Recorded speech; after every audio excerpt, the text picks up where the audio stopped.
Good afternoon, ladies and gentlemen. We're going to get started. Please come in and take your seats. Please come in and take your seats. We're going to get started. No. The meeting will come to order. This is the regular meeting of the Land Use and Transportation Committee. I'm Supervisor Malia Cohen, Chair of the committee, and to my right is Supervisor Scott Wayner, who is the Vice Chair, and to my left is Supervisor Peskin. Our clerk is Ms. Elisa Samara, and also want to recognize and thank our friends at SF Gov TV, Mark Bunch and Manny Velasquez, for broadcasting this meeting. Madam Clerk, do you have any announcements? Yes, please make sure to silence all cell phones and electronic devices. Completed speaker cards and copies of any documents to be included as part of the file should be submitted to the clerk. Items acted upon today will appear on the July 12th Board of Supervisors agenda unless otherwise stated. All right, Madam Clerk, could you please call item 2? We're going to skip over item 1 and come back and revisit it. Okay. Item number 2 is a resolution authorizing the Municipal Transportation Agency to execute a grant application, grant agreement, and related documents under the State of California's Affordable Housing and Sustainable Communities Program for a project at 480 Eddy Street. I'm sorry, can you call 2 and 3 together? Item number 3 is a resolution authorizing the MTA to execute a grant application, grant agreement, and related documents under the AHSC program as a joint applicant with Mercy Housing for the project of 455 Fell Street. Great, thank you very much. So, colleagues, the Mayor's Office of Housing, the Controller, and the Budget Analyst are still working through some potential changes to these 2 particular items. And they've asked that we continue these 2 items to our next Land Use Committee meeting.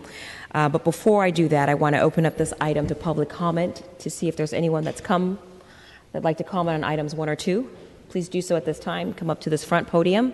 You'll have 2 minutes to speak, and the 30-second indicator when there's 30 seconds, a soft chime when there's 30 seconds remaining. All right, seeing that there's no members of the public that'd like to speak at this time, public comment is now closed. Thank you. Colleagues, may I have a motion to continue this item to our July 11th meeting? Thank you. And without objection, this motion passes unanimously. Thank you.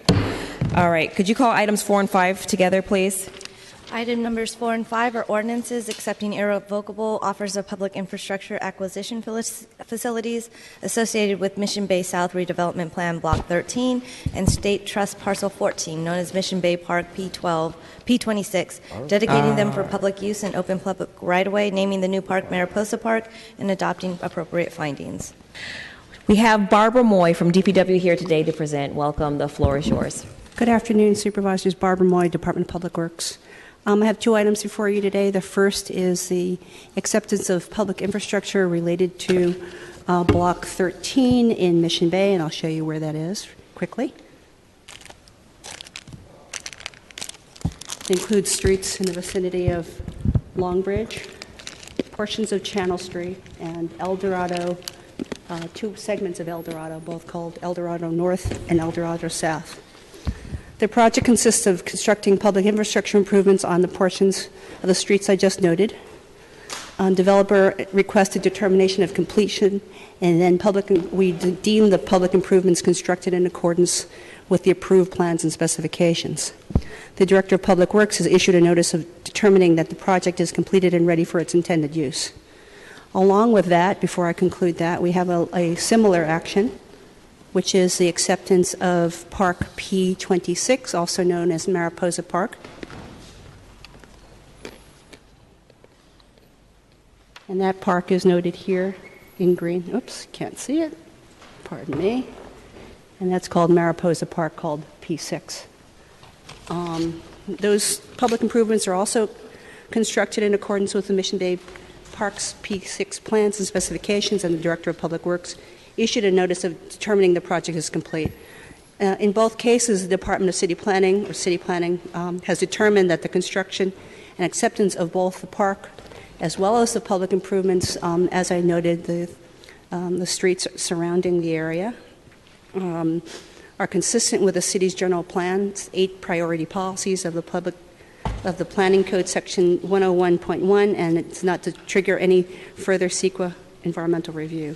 The Office of Community Infrastructure Investment determined that construction acceptance of the park improvements are consistent with the Mission Bay South redevelopment and plan documents.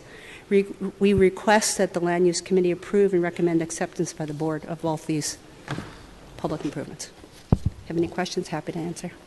Seeing no questions, I think we can go to public comment. We're going to open up for public comment on these two items. This is items 4 and 5. Okay, public comment is closed, seeing that there's no one here. Colleagues, are there any questions that you may have for DPW? Or we also have staff from Supervisor Kim's office present, as well as OCII, to answer questions. All right. Well, colleagues, can I have a motion for these two items? Supervisor Weiner, can I have a motion, please? All right, motion made by Supervisor Weiner. And without objection, this motion passes. Madam Chair, these matters are being referred out as committee reports? Yes, that is correct. Without recommendation. Without recommendation? Correct. Referred out to the June 28th, referred without recommendation? Yes, ma'am. Okay, thank you. Thank you very much. And without objection, this motion passes unanimously. Thank you. Could you please call item 6?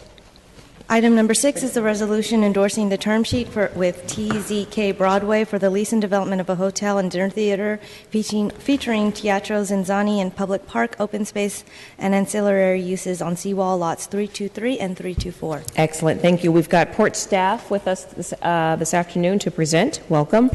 Thank you.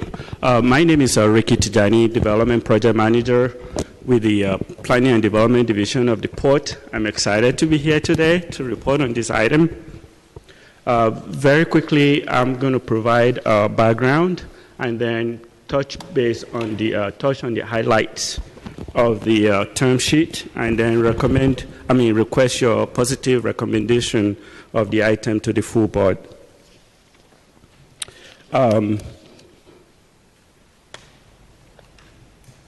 Do I have control over these slides? Yes, you should have control. Are you having trouble? It's not moving. Touch the arrow button. Oh, there you go. Yeah, I have it. Thank you. Teatro Zinzani is a former port tenant in good standing. The port entered into a lease with Teatro back in 1999 to use a portion of Pier 27 and 29 for their dinner theater operation. As you can see on the slide, that is the old location, and the current location will be Seawall Lot 324, which I will get to in a minute. In 2001, the lease was mutually terminated to accommodate the 34 America's Cup and the construction of the James Hammer Cruise Terminal at Pier 27. At that time, or part of that mutual termination was if Teatro satisfies certain precondition that the port will be willing to negotiate a lease for a portion of that Seawall Lot 324. One of those preconditions is coming up with a project design that is compatible with the location of that site, which is the Northeast Waterfront Historic District.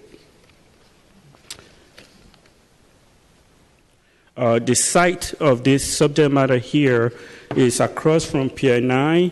It consists of 4 lots, Seawall Lot 324 and Seawall Lot 323, and the 2 street stubs that are between those 2 parcels. Based on community input and the need for project design that is compatible with the site location, Teatro proposed a project that required the entire site of Seawall Lot 324 and 323 and the adjacent sites. And last year in May, the Port Commission directed Port staff to work with the developer and come before the board to seek a waiver from the competitive bidding policy of the city. And we went through this committee, and the board did provide that waiver in May last year to allow the port to enter into an ENA with the developer to move forward in that project. Key highlights of that resolution that the board adopted back last year was that the port and the developer work with the community, conduct extensive outreach to get community input to make sure that the design that they come up with is going to be compatible with that development. And one of the reasons for granting that waiver was the uniqueness of Teatro being an icon, as well as the provision of Chapter 90A of the Admin Code to retain important icon like Teatro in the city.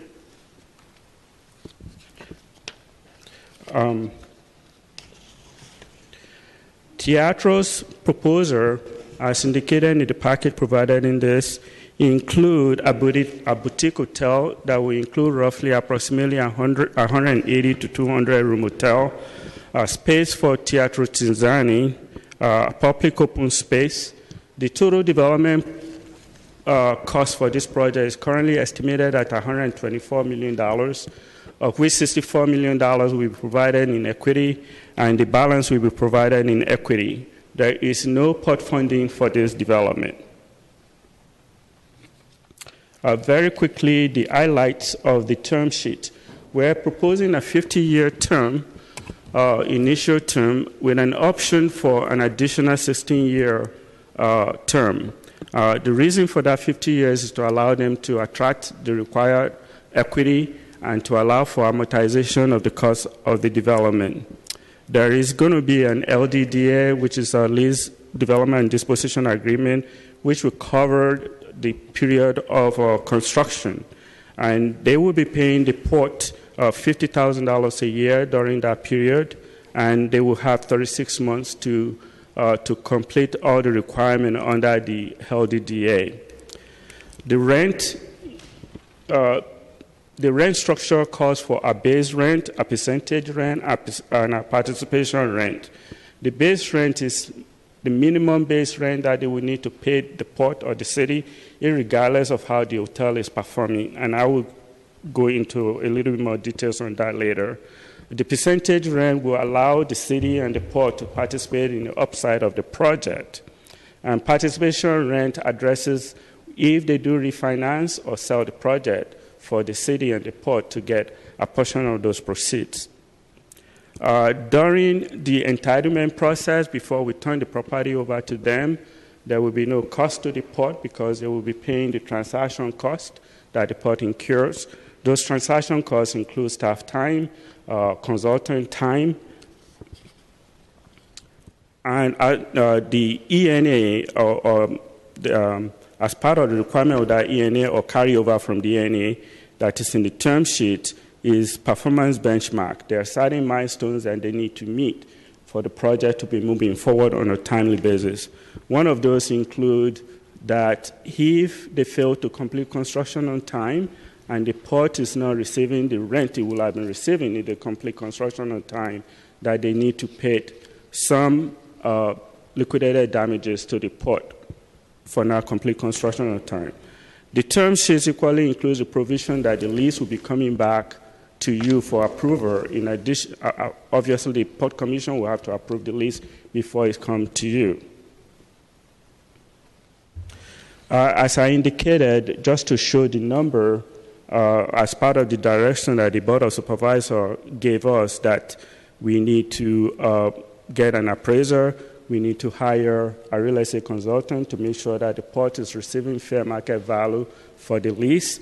Indicated on this slide is the current rent or the projected rent that the port will be receiving on this lot if it's not leased or if it's not developed and is currently being used for surface parking.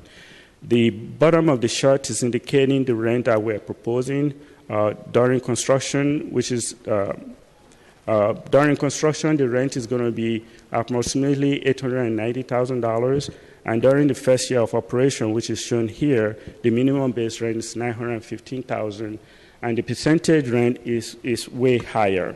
There are more details about this in the package on this item. To wrap up, I'm going to quickly highlight the project benefits. We think that this is a wonderful opportunity to develop this site, which will be architecturally fitting to the historic district and provide a fitting hedge to the district. There is going to be a public open space, which is being privately financed, as well as the construction cost and the maintenance of that park over the term of the lease. Currently, it's estimated about 550 construction jobs will be provided, and up to 350 permanent and part-time jobs. And of course, there's revenue benefits to the port. I believe currently the estimate is roughly $7.8 million will be generated for the city for the one-time impact fees, and an average of $5 million in net revenue to the port in each year of the project as a minimum. And of course, the project will be meeting many community objectives and benefit, and of course, retaining Teatro ZinZanni in the city. This is just a shot of their of one of their events back when they were on Pier 27. That concludes staff presentation. We do recommend that you provide a positive recommendation to the full board for the full board to endorse this term sheet. Thank you. Thank you very much for your presentation. Colleagues, do you have any questions based on that presentation that was given? All right, seeing none, thank you. Let's, why don't we go to public comment at this time? I've got several cards that are in front of me. Just, why don't you guys line up when you hear your name called? First, I have Mike Terriot. I have Bill Hannon, Kristen Clayton, Lee Bradner, Drea Weber,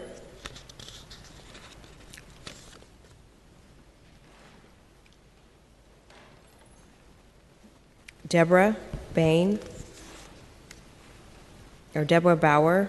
I don't know. Deborah, we're going to have to work on that penmanship, sister. And then Cynthia Gomez. All right. Mike. Supervisors, Michael Terrio, San Francisco Building and Construction Trades Council. I'll ask, there's a substantial little building trades contingent in the northeast corner of the room there. They're standing up to show their support for this particular project. One of the first projects that I considered when I took this position some years ago now, way back in 1995, or 2005, excuse me, was another project proposed for this same location, Bravo the Embarcadero, another hotel. We did not end up supporting that. It did not garner much support at all, and ultimately that project went down.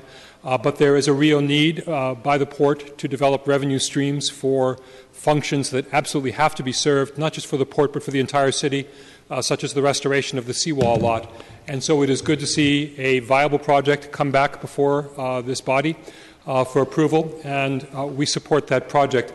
I want to compliment the project's proponents for their outreach to the community.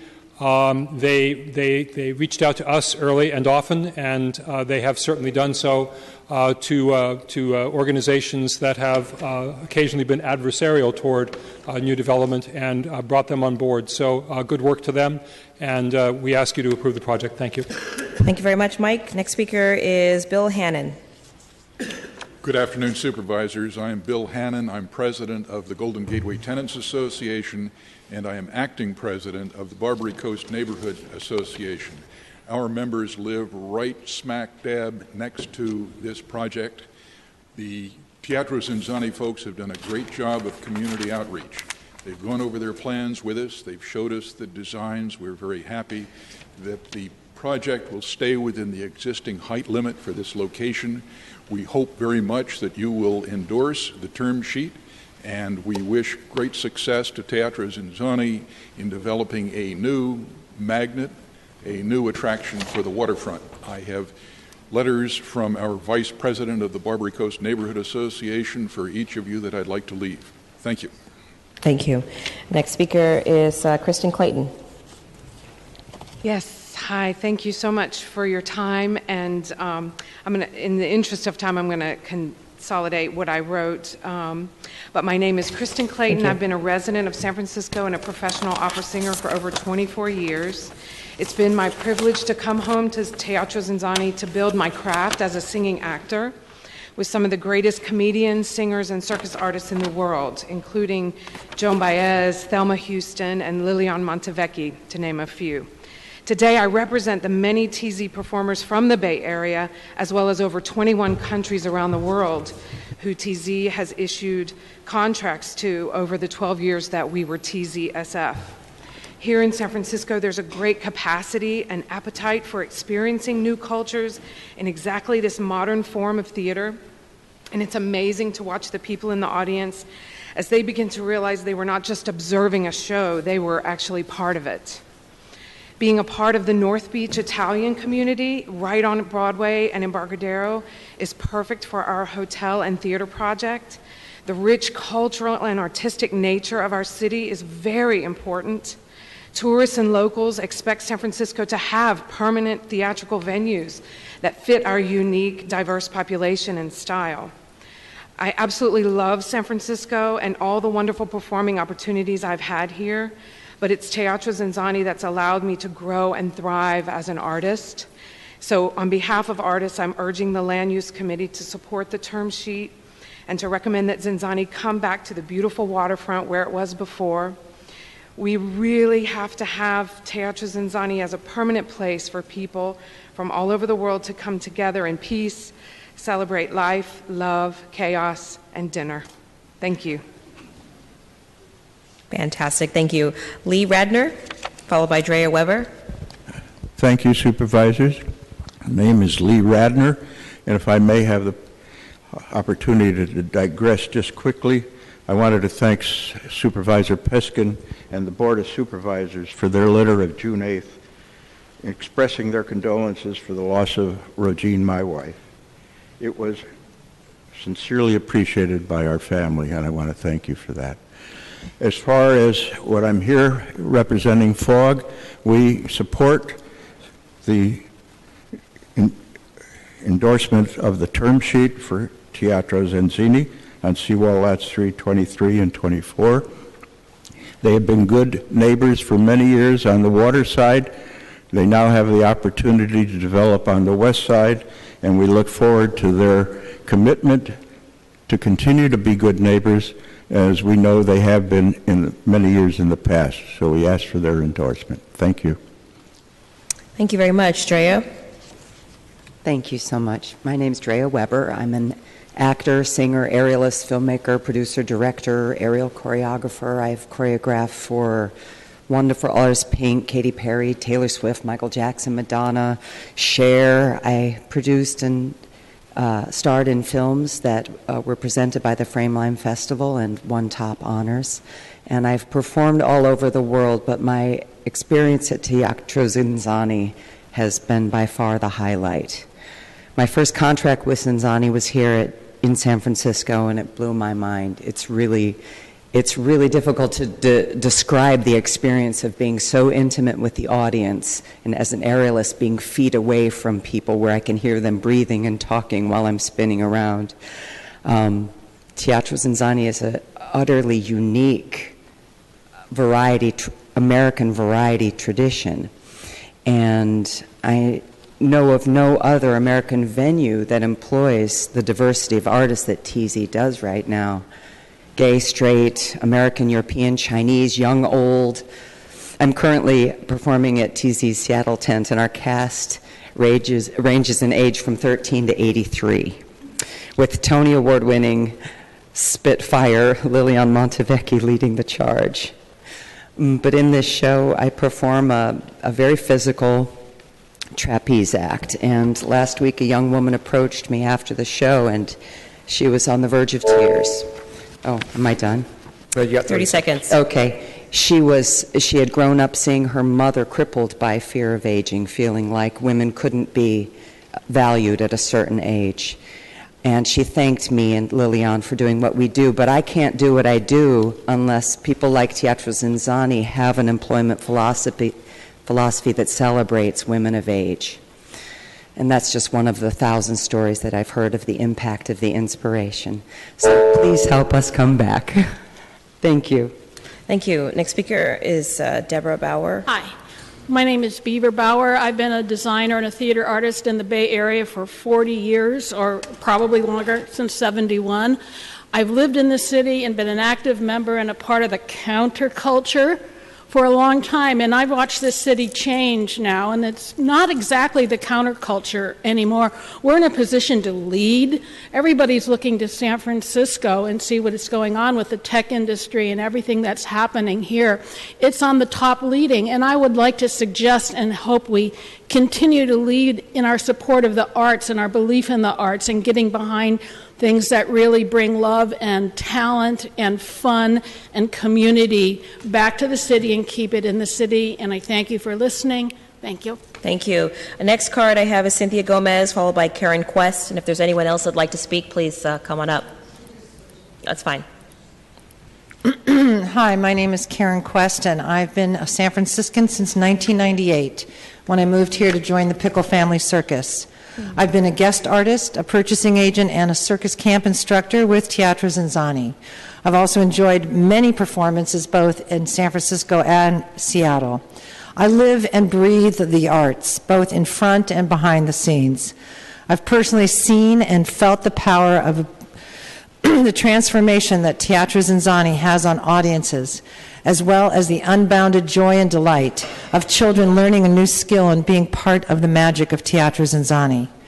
I'm urging the Land Use Committee to support the term sheet and to recommend that Teatro Zinzanni come back to San Francisco as soon as possible with the tent on the waterfront where it was before as part of a multi-use integrated hotel and theater project. Thank you for your time. Thank you.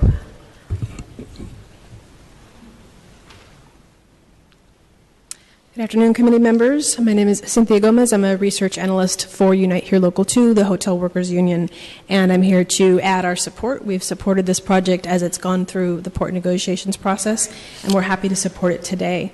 We represent approximately 12,000 hotel and hospitality workers in San Francisco and San Mateo counties, and I'm also here to speak on behalf of Teamsters Local 856, who could not be here today, but who definitely want to reiterate their support for this project as well. As a union who represents hospitality employees, it is our utmost concern that when new jobs are created in this industry, they be jobs that lift up the community by providing leading wages and working conditions for the hardworking men and women who work in the hotels in our city. Hotel developers have historically supported the creation of good quality jobs by agreeing to remain neutral and present no encumbrances by efforts by their employees to form a union. These agreements represent a double win for our community. They ensure that the jobs that are created are good quality jobs, and they also guarantee that hotel developments are free from costly labor disputes. The developer of this project has worked with our union to sign such an agreement, and as such are setting an example for the developers of future hotels in the city. We're pleased to support this project, and please feel free to contact me if you have questions. Thank you. Thank you. Is there anyone else that'd like to speak on this item, on item 6? All right, seeing none, public comment is closed. Thank you. Colleagues, any last discussion? Supervisor Peskin, I see your name. Thank you, Madam Chair, and thank you to members of the public who testified today. I think Mr. Terrio put his finger on it at the very beginning because years ago, the previous proposal at this site was remarkably controversial. I was one of the people who believed that we could have a project that worked at this site. And it is delightful that years later we have come up with a solution that is widely supported by the neighborhood, by Local 2, and by the building trades. I want to speak to the financial terms. I believe that the Port of San Francisco and its staff have negotiated a complete financial package, the deal terms of which are before us. Obviously, we will have a final agreement that will trail this, and we will obviously look at that with a fine-tooth comb, but I believe that this is an item that deserves our support, and we should send it to the full board with recommendation. All right, thank you. Are there any other remarks? All right. All right, well, let's see. Is there a motion to that, Supervisor That Peskin? is a motion. All right, that's a motion with a positive recommendation? Yes, indeed. All right, all right. All right, we've heard the motion with the positive recommendation. Let's move this forward. Without objection, the motion passes. Thank you.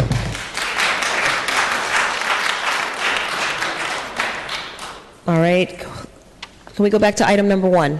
Yes. Thank you.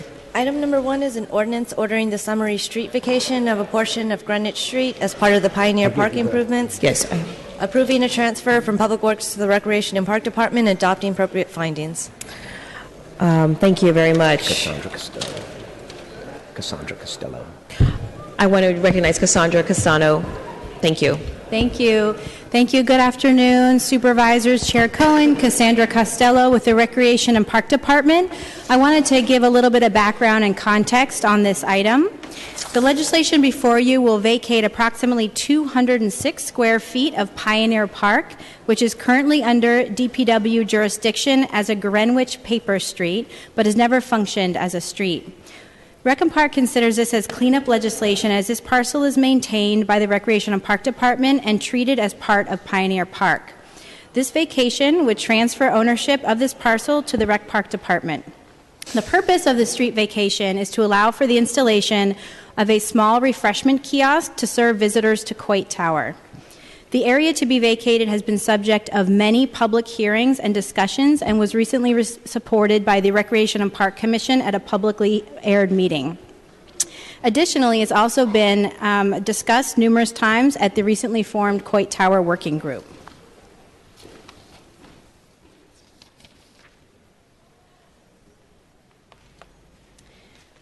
In front of you now is an image of the area to be vacated, located along the west side perimeter of the parking lot that surrounds Coit Tower. This again is a community-chosen location which will be visible to the visitors of Coit Tower, yet least impactful to the surrounding neighborhood.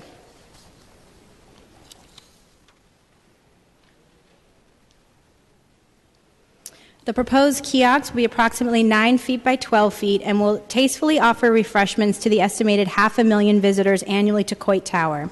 This includes my brief presentation. I'm happy to answer any questions you may have. Thank you.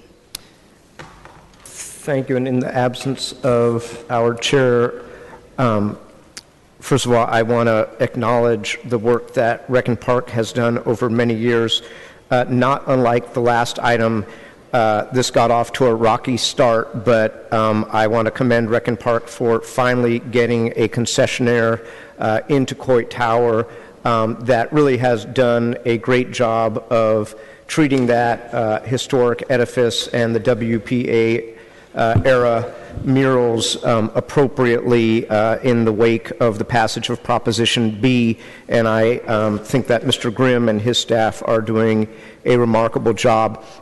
I also want to acknowledge that Rec and Park has worked with the surrounding community to find a better site. As we all read, or many of us read in this morning's Examiner, it is not without some amount of controversy that remains.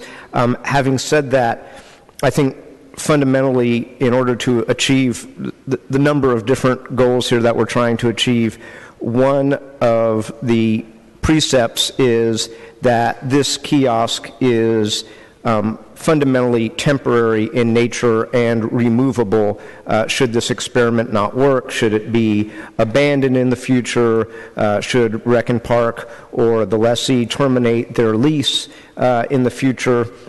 And to that end, I wanted to offer some language, and I want to thank Deputy City Attorney Malamet and my staff, Lee Hepner, for crafting it, which I have just given to my fellow committee members, that in essence provides a mechanism for the right-of-way, if you will, to revert to the Department of Public Works through the imposition of an easement should in the future that kiosk be abandoned or fall into disuse, or if the department or the lessee terminate their lease agreement.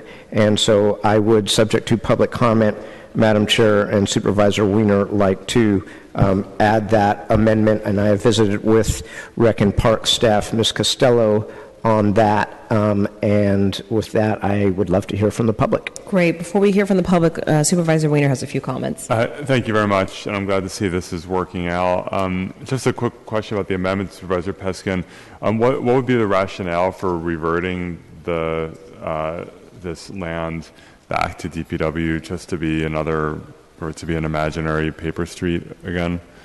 So, by the way, as Mr. Maley, my neighbor, knows, the Telegraph Hill area is actually full of a number of unimproved right-of-ways along Filbert and Greenwich, and the notion here really is to underscore the temporary nature of it and relative to belt and suspenders should, God forbid, Rec and Park or the lessee abandon or terminate. This actually provides another means by which the Department of Public Works would have the ability to remove the kiosk in the future should it fall into disrepair or disuse. Okay, I don't have a problem with the amendment. I'm just curious because I have this situation, for example, in Dolores Park where 19th Street technically goes through Dolores Park, even though it's never really been a street or I don't know if it's ever been a street. And so we've been trying to get it vacated, but it's gotten stuck at the Department of Public Works. And it just seems to me that it should be city policy that when we have paper streets that go through a park, that it makes sense to vacate those streets and transfer the property formally to Rec and Park. I don't have, if Supervisor Peskin wants to proceed this way, I'm fine with it, but that's just my general approach.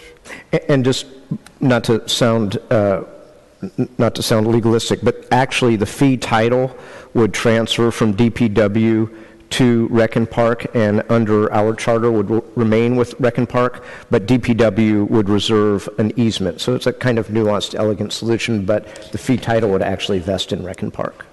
All right, thank you very much. Let's go ahead and go to public comment. Folks, anyone interested in commenting on item 1? Please come up. Thank you. Welcome. Hi. Pardon my hat here, but when I told my dermatologist I was Irish, she said, "We see a lot of you people." I'm a founding and current member of the Pioneer Park Project, which over the last decade or more has contributed a significant amount of money for improvements to Pioneer Park. And I'm happy to see that the name Pioneer Park is beginning to come back into public awareness. So many people didn't know that it was called Pioneer Park. So we do appreciate the improvements that's come from the Coit Tower leasing, and we're encouraging this to be approved, mostly in the name of helping the Coit Tower and the concessionaire there continue their business. I do agree that the concession stand or the refreshment stand is very temporary, so I don't foresee any problem in its removal if that's ever necessary. Thank you. All right, thank you. And I want to thank Mr. Maley for his long-term stewardship of Pioneer Park and Coit Tower, as well as many of the other neighbors in the area, as well as their support for the restoration of the murals and the refurbishment of that iconic city landmark. All right, is there anyone else that'd like to speak in public comment at the time? Anyone? No? Okay, public comment is closed. Mr. Peskin, is there a motion? Madam Chair, I would like to move the amendment that I have distributed and given a copy of to the clerk, set forth on page number 4 at the bottom, section 2, subsection D, into page 5, and then with that amendment send this item to the full board with recommendation. All right, then we will accept the amendments and move this item as amended forward to the full board of supervisors. You said with recommendation? Yes, with please. recommendation, Madam Clerk. Thank you. Without objection. Without objection. Okay, Madam Clerk, I think we are going to go back to item 7. Is that correct? Yes. All right. Item number 7 is a hearing on the Federal Emergency Management Agency's preliminary flood insurance rate map and to solicit input from stakeholders. So, colleagues, I introduced this hearing at the request of the City Administrator's Office, largely to ensure that the city and the public had a coordinated opportunity to provide feedback on the recently released FEMA flood map. Every 5 years, FEMA reviews the floodplains map with local governments and provides an accurate understanding of potential sea rise level changes and changes to the floodplain insurance requirements. As you can imagine, this is incredibly important to our city. FEMA has presented to the port and the airport, including their respective tenants. And the purpose of this hearing is to inform us as a board as we gather additional input from stakeholders. So at this time, I'd like to call up Ms. Jennifer Johnston, who will make opening remarks on the role of the City Administrator's Office in this effort. And then after Jennifer, we'll hear a presentation from FEMA. officials who are here today. Ms. Johnston, thank you. Thank you, Chair Cohen. Good afternoon, supervisors. Again, Jennifer Johnston, Deputy City Administrator. As you know, the city has been a participant in FEMA's National Flood Insurance Program, or NFIP, since about 2010. The NFIP was originally created about 50 years ago for the purpose of reducing the risk posed by floods throughout the United States by providing access to subsidized flood insurance to property owners, tenants, and businesses in participating jurisdictions in exchange for the adoption of floodplain management regulations in those jurisdictions. As part of the NFIP, FEMA publishes flood insurance rate maps or firms for participating jurisdictions, which show the special flood hazard areas for flood insurance and floodplain management purposes. FEMA is currently in the process of publishing a firm for San Francisco, which includes a public notice and appeals process. We're currently in the middle of that appeals process now. The preliminary firm designates portions of the city in flood hazard zones. That includes the airport, waterfront piers, Mission Bay, Bayview, Hunters Point Shipyard, Candlestick Point, and Treasure Island. Once the preliminary San Francisco firm for San Francisco is finalized, the city will use the special flood hazard areas shown on the firm to implement the provisions of the city's floodplain management ordinance and the administrative code. As the floodplain administrator under the administrative code, the city administrator's office is coordinating public outreach and education efforts, as well as all appeal submissions on behalf of the city and county of San Francisco. Our appeal deadline is August 1st.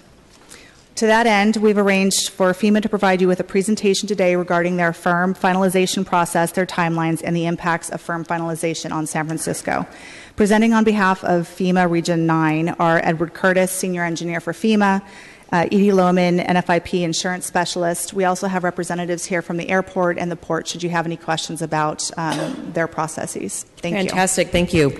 All right. I'd like to welcome the FEMA representatives. Thank you. The floor is yours. Thank you. I'm Edward Curtis. I'm a Senior Engineer, FEMA Region 9 office. We're here in Oakland. Our study that we're providing, let me get our slides up on the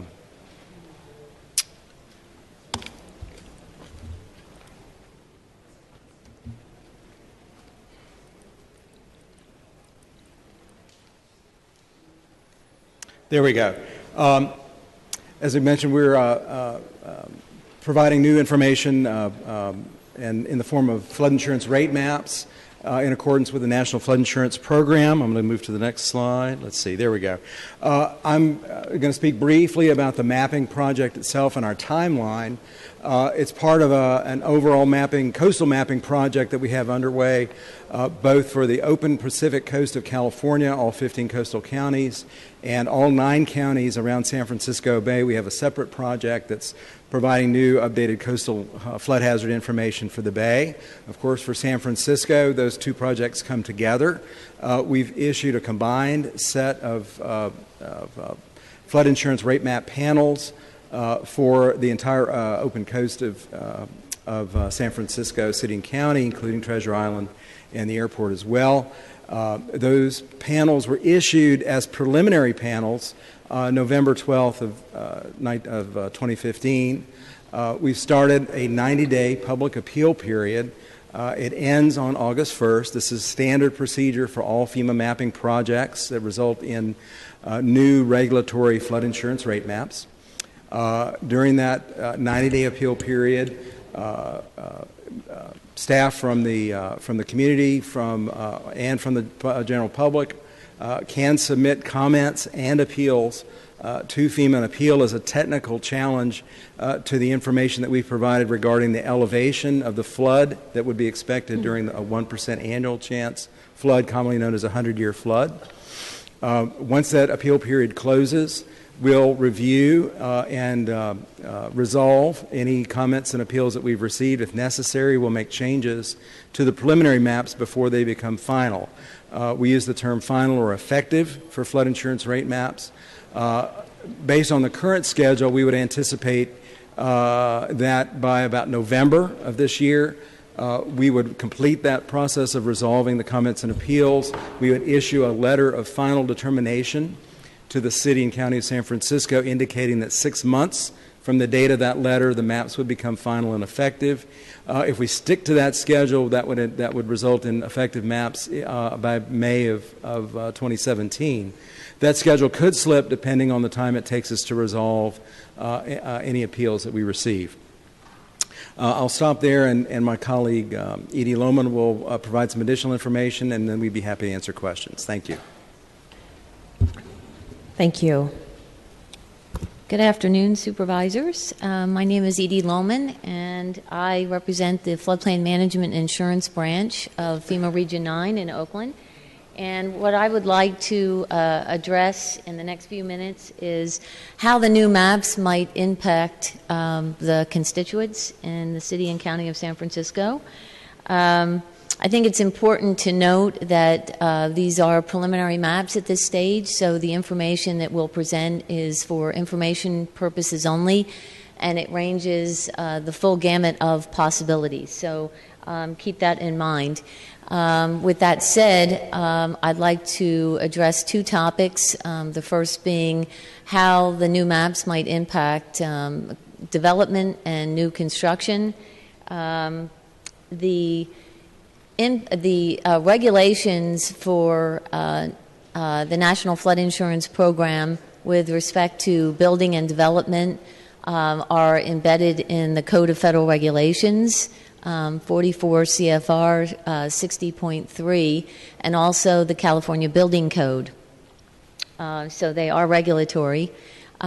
These new maps will have some impact on new development and improvements done to those buildings that are impacted, and that impact can range from minimal for those buildings that are in low-risk areas, like what we call flood zone X, where there's a low to moderate risk of flooding, all the way to a prohibition on new construction in areas where there is the highest risk of flooding, like the VE zones. And that could be for locations where new construction is proposed for buildings entirely over water. So the impact can range from minimal to relatively severe. With respect to flood insurance and the financial impacts, the maps are important because any building that has a federally backed loan that's located in a flood zone A or V, those are the special flood hazard areas or the high-risk areas, are required under the Flood Disaster Protection Act of 1973 and the National Flood Insurance Act of 1994 to have flood insurance.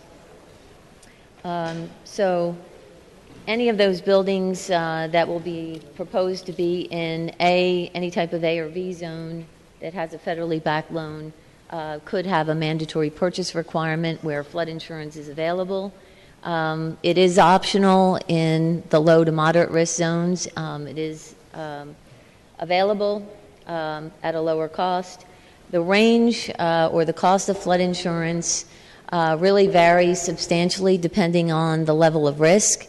So in minimal risk areas where there's a low to moderate risk of flooding, like the X zones, for commercial buildings, for maximum coverage, the flood insurance cost can range around $3,500, and that can escalate to as much as $24,000 a year for those buildings in the most hazardous flood zones, like the VE flood zones. And for residential property owners, that range can go from a low to $425 to a high of, let's say, $5,700, although the flood insurance is really based on the individual characteristics of each and every building. So we encourage folks to talk to their insurance agent about the cost of flood insurance for their specific building. FEMA encourages all property owners, regardless of their flood zone, to talk to their insurance agent about flooding. Over 25% of our claims do come out of the low to moderate risk flood zones.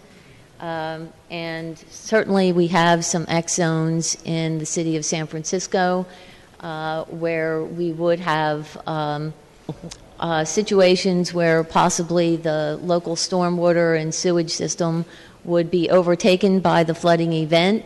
And if that flooding event meets the conditions of the flood insurance policy, then those property owners would be protected. So we have these opportunities available for property owners, and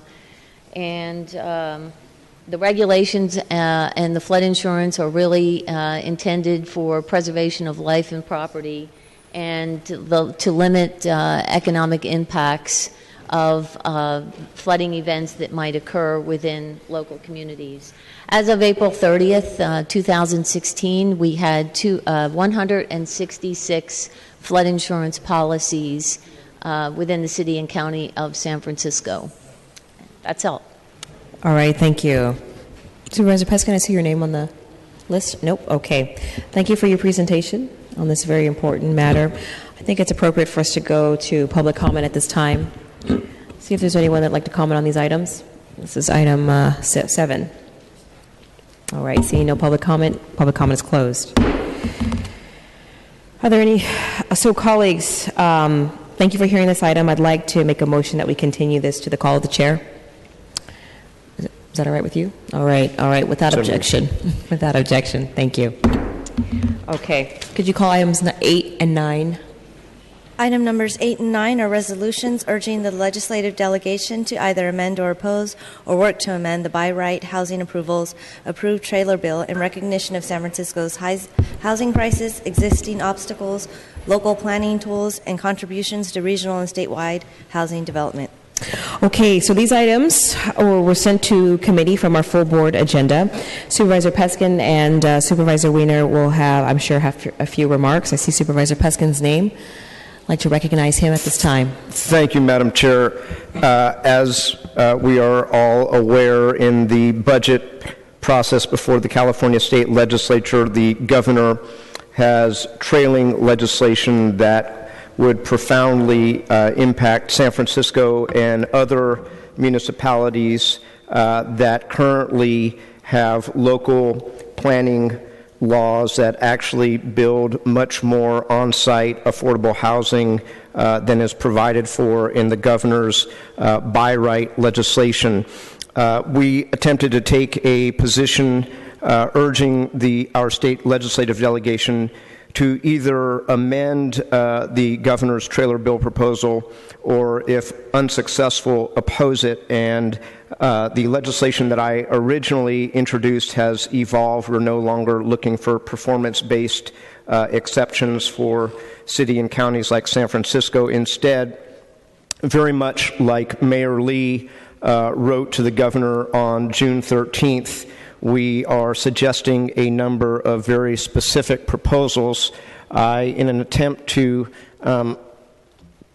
compromise or bring together the two different resolutions, one sponsored by myself, Supervisors Mar, Kim, Yee, Avalos, and Campos, together with the next item, item number 9, sponsored by Supervisor Wiener, have disseminated to both of you some proposed amendments to attempt to conform these two items together. Specifically, we would like the governor's bill to be amended with the support of our San Francisco legislative delegation, and I particularly want to acknowledge Senator Leno, who has been meeting with housing activists with regard to this matter. But specifically, we would like a prohibition on the demolition of existing housing, a minimum baseline for as-of-right approval consisting of set local inclusionary housing standards, plus a premium increase as determined by technical analysis, a requirement that approved development projects begin construction within 12 months of their approval, a use it or lose it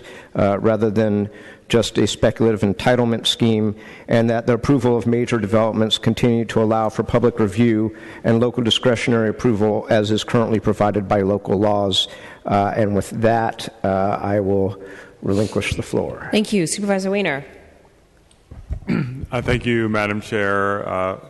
for calendaring these two items together. I look forward to the discussion today.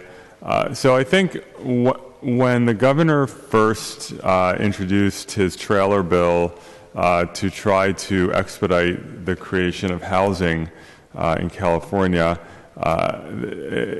regardless of where one is on the specifics of the bill, and I think we all agree that the bill needs to be amended around the demolition issue so that it does not in any way make it easier to demolish housing, among other issues such as design review and so forth, inclusionary.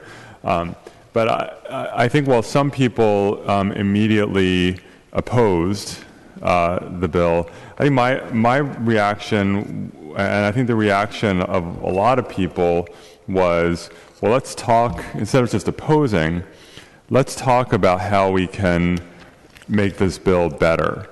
Let's acknowledge that we are in a deep, deep housing crisis, not just in San Francisco, not just in the Bay Area, but in various parts of California, that this housing crisis is threatening the very fabric of our state in terms of whether low-income, middle-income, working-class families are going to be able to continue to live here, to not just those of us who are lucky enough to have housing and to be able to stay in that housing, which of course is critically important, but to make sure that the next generation is going to be able to come here and make lives for themselves and raise families here. To make sure that those of us who live here already, if we have to move, are actually going to be able to move. It is a crisis of deep, deep, deep significance to the future of this state. And whatever one's view on the specifics in the governor's bill, I think I personally, and a lot of us, I think, commend the governor for at least putting forward an idea to say that the current state of affairs is not good enough, that we are not doing well in California with housing, and that we frankly are not doing nearly good enough here in San Francisco on housing, as evidenced by the average rent of $3,500 a month. And so after the bill was introduced, Supervisor Peskin introduced his resolution. And while I appreciate any effort to raise these issues at the Board of Supervisors to have a discussion, I have serious concerns with that resolution. The initial resolution that Supervisor Peskin offered would put us on record in opposition to the trailer bill. And in my view, just did not really acknowledge where we are in terms of our housing crisis, how we got here, and that we need to do things differently with housing. And I think, to me, that is a bottom line. We need to do things differently with housing, because the way we've been doing it for the last probably nearly 50 years is not good enough, and it's caused the problems that we have today. When you look at where we are in the Bay Area, we have several million more people than we had in 1980. We have 200,000 more people in San Francisco than we had in 1980. And when you have an exploding population, which is continuing because the Bay Area is going to grow by another 2 million people between now and 2040, when you have that kind of exploding population and you're not creating housing, you are going to have unbelievably expensive housing costs. And so I introduced an alternative resolution, one that acknowledges the housing crisis, that states the need for more housing, and that includes subsidized below market rate housing, which I fully support, but also acknowledges that that is not enough, and subsidized below market rate affordable housing by itself is not going to solve our crisis, as critical as it is, and will certainly not solve the crisis for our middle class. My alternative resolution states the need to improve the process, and also states the need to focus the governor's bill, to narrow it so that it focuses on the heart of the problem, which is that when we have in various parts of California zoning that allows for a certain number of units, a certain density, a certain height, there are times when a process will then force that number or that size down. So you have a parcel that is zoned that you can put, let's say, 50 units on it, and due to political pressure, you end up with an 18-unit project or something like that. That is the heart of the problem, that we're zoning for a certain number of units, but the reality of the process is that you end up with far fewer units, and that impacts negatively all housing, including both market rate housing and subsidized affordable housing.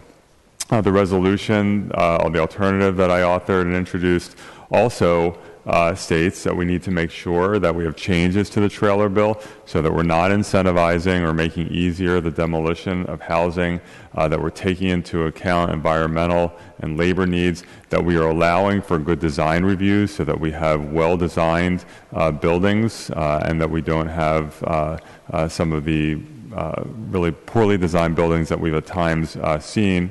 And making sure that we have good streetscaping improvements and all the things that we know go into good transit-oriented development. I thank Supervisor Peskin for coming up with some amendments, and I very much appreciate the effort to, as he's put it, I think, to merge or to compromise the two resolutions. However, the amendments that I've just seen, I don't think do that. The resolution or the amendments offered by Supervisor Peskin continue not to say anything about the need for more housing or the impediments to new housing that we see in California. The resolution still puts us on record in opposition. The resolution does, as Supervisor Peskin just mentioned, specifically states that the current local approval processes will still remain fully intact. And it says, this is at the bottom of page 2, quote, that the approval of major developments continue to allow for public review and local discretionary approval as is currently provided by local law. So in other words, don't change anything. And the amendments that Supervisor Peskin has just distributed, they don't say anything about what I think is the heart of the resolution I authored, which is requiring compliance with locally adopted zoning in terms of the number of units, the density of units, the height, and the putting a stop to the arbitrary reduction in the number of units. So while I appreciate these amendments, I don't think that they really get to the heart of the matter, in my view, and I don't think this is a true compromise. I do have some specific questions about the amendments, and I don't know, Madam Chair, if you want me to hold off asking them or ask them now, but those are my initial thoughts. And again, thank you to everyone. Thank you. What I'd like to do is go ahead and go to public comment, and then we'll circle back to you, Supervisor Wiener, for the questions. So thank you, gentlemen, for your opening remarks. I'd like to open public comment at this time. I've got several cards in front of me. Dennis Moscofian, are you here? Oh, it's good to see you, Dennis. Tess Wellburn, Ozzy Rome, Anastasia, and Ken. No, that was her. Oh, excuse me, you're right. Okay, Madam Connie. Chair, Brother Moscovian has graciously offered me the seat here. So my name is Connie Ford, and I am one of the vice presidents of the San Francisco Labor Council, and today I speak on behalf of the Labor Council.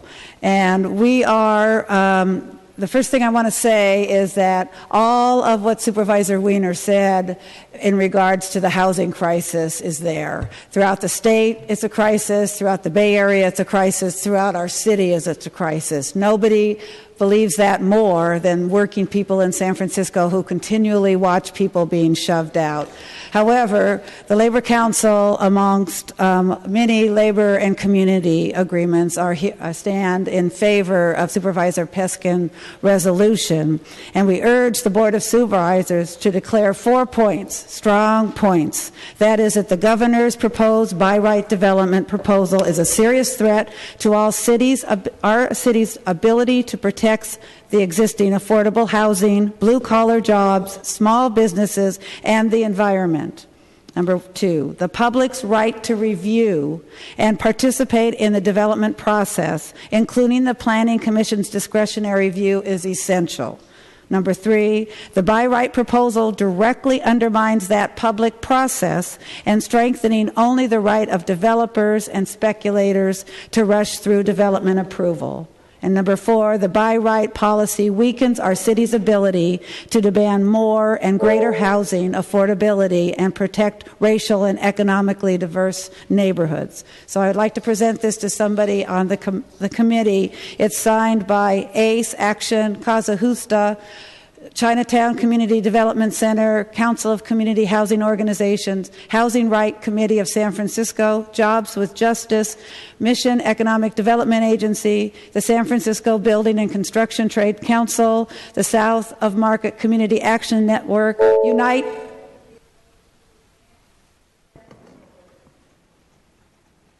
Thank you.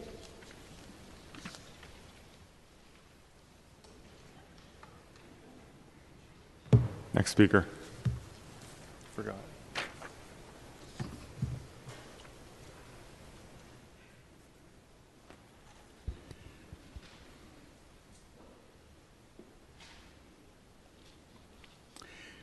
Good afternoon, supervisors. There was a wonderfully diverse support and solidarity at the Pride Parade yesterday, and today I was cheered to read of the brave 400 brave anti-fascists who battled and scattered a white supremacist in the KKK group trying to enter the state capitol yesterday. And this morning, I was really pleased to see the 5-3 vote of the Supremes ruling the Texas anti-abortion law unconstitutional. And Sunday's Examiner op-ed showed that by right will not speed production of affordable housing. So I think it was a good weekend for the people. But today I ask that each of you support the resolution that has been advanced by Supervisor Peskin and his 5 colleagues, urging the legislative delegation to amend, preferably, or oppose the by right housing approvals trailer bill. The resolution seeks to sustain your control over our land uses, prohibit demolition of rent-controlled and residential housing, and protect the right for higher percentage of inclusionary units. Well, what is by right? Or rather, for whom is by right? It's for real estate developers and real estate speculators. Under cover of very low affordability, it would allow developers to build almost anywhere, to demolish rent-controlled and residential housing, to displace whoever's in their way of maximum return. That's for whom. But by right takes. For whom does it take? It takes local land use controls. Wow. From San Franciscans, it overrides local jurisdiction. It takes authority from the Planning Commission, takes voice from the community, working class community and peoples of color. Like the Trans-Pacific Partnership is a by right for global corporations over national sovereignty, the state's by right is the same over local jurisdiction. By right, it's a license to take, it's a taking. Please oppose that and support the Peskin resolution. Thank you.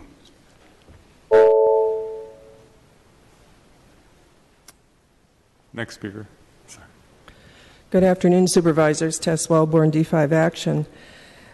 The governor has good intentions, but there was no community process. He jumped into action without checking in with the rest of the state.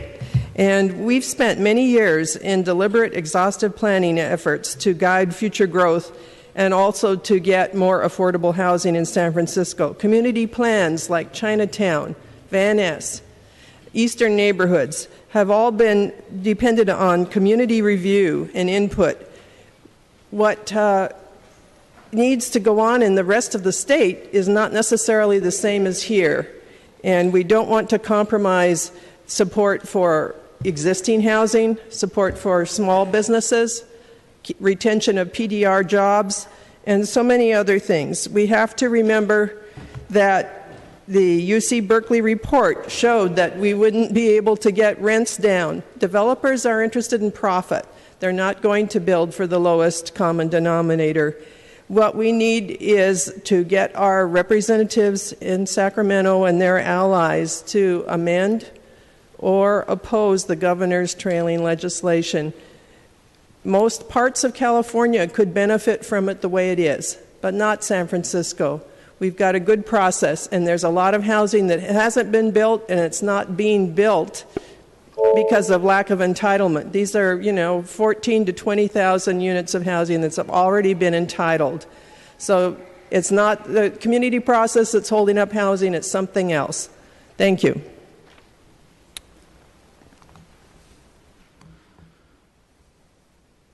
Good afternoon, Ozzy Realm with Protect Noah's Charm. I'm here to support Supervisor Peskin's measure for exempting San Francisco. And I agree with you, Supervisor Wiener. We do have housing crisis, but I also want to bring up that we not only have housing crisis, we have displacement crisis, we have gentrification crisis, and there are many communities in San Francisco that are standing to lose if we're not going to have any community input, and if we're going to just, throw another bone to the developers so they could just build whatever they want without any oversight, without any environmental impact, and without any input from the community. As an example, I just want to bring up to your attention, Supervisor Wiener, that it was only maybe a year ago, or maybe a little over a year ago, when, thanks to your leadership, the Corona Heights was benefited from having a moratorium on having supersized homes being built in that neighborhood. And that was because of the community input and community opposition that you took the leadership and you brought that advantage, that benefit to that community. So it is very important for the community to have their input and have a dialogue with developers, a dialogue with the city and the planning department. Also, I just want to bring up to your attention, it was only a few months ago when we had this huge brouhaha with AHBP, and I believe that the people of San Francisco have spoken, and as a result, the planning department sent that legislation, the proposed legislation, with a whole bunch of amendments that are going in for your vote that are going to make it a completely different thing that we started off with. So these are all examples of that demonstrate that the city of San Francisco is not the kind of place that fast-tracking these projects is going to work. People are going to be opposing it, and just want to urge you to please listen to the people, please listen to your constituents, and pass Supervisor Peskin's legislation so that the city of San Francisco would be exempted.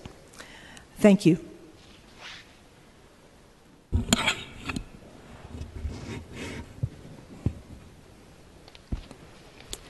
Good afternoon. I'm Anastasia Yovanopoulos from District 8.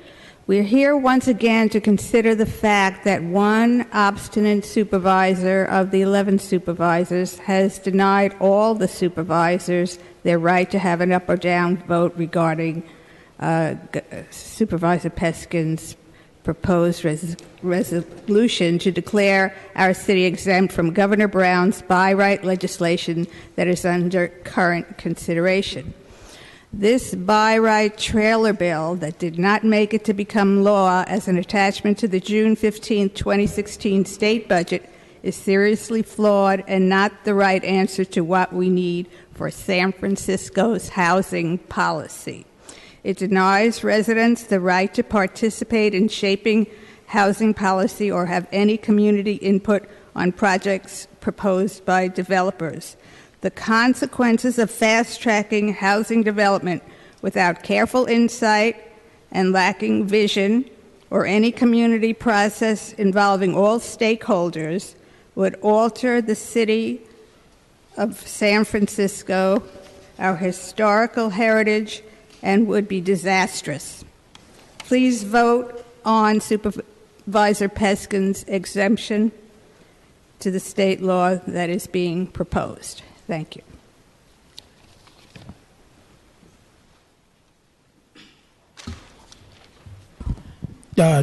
Hello, Board. My name is Ross Rhodes, and I am a community activist with ACE, and I'm also a community person that lives in the Bayview. And I'm here because, I have a piece of paper here that I could read off of, but I want to turn that over and not read off that because I want to speak from my heart. I want us to all sit down with Peskin and his colleagues, have a good issue about what needs to be done, and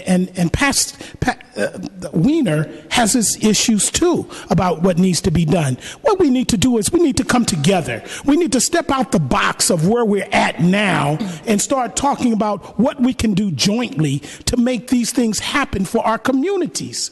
Because we're at a point now where housing is limited for low income, for middle class people, when we have more housing for those that can afford $3,500 a month for a studio and beyond. So let's sit down and work this out. We need to step out the box and start looking at what we need to do for firefighters, what we need to do for teachers, what we need to do for our community. We need to impact our community, and the only way we're going to do that is sit down and work together.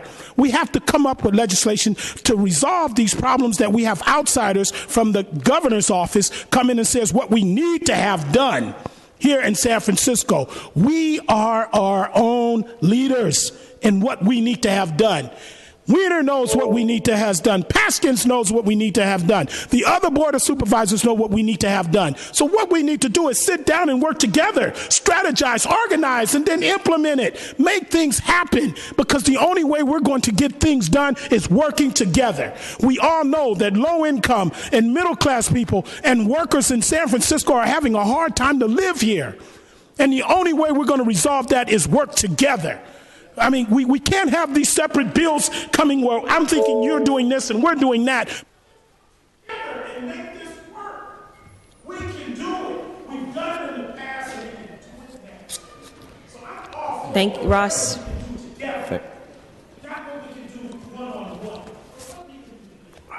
Thank you. Thank you. All right, next speaker. Thank you.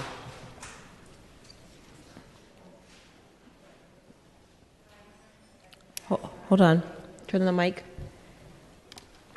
Hi, my name is Ebony Eisler. I'm a Bayview resident. I'm also a member of ACE. Some of you have seen my face before. But I asked the question, by right for who? When this takes away the community's voice. When communities negotiate, we hold developers accountable to mitigate the real impacts on their community. We see the inclusionary requirements that we have just passed earlier in June through Prop C as a minimum. Developers are more likely to provide affordable units based on the financial feasibility of their project, but not based on the real needs of affordable units for the community. It's already shown that when developers can provide more affordable housing, they will, but only when forced to by the community members. However, this bill does not give that opportunity. Unfortunately, we're in a fight right now for our existence to remain in our city, and we can't afford to because we haven't been prepared for what has been created. And basically what has been created is the pay-to-play mentality here in City Hall. If you can't afford to talk, you can't afford to play. And that's very,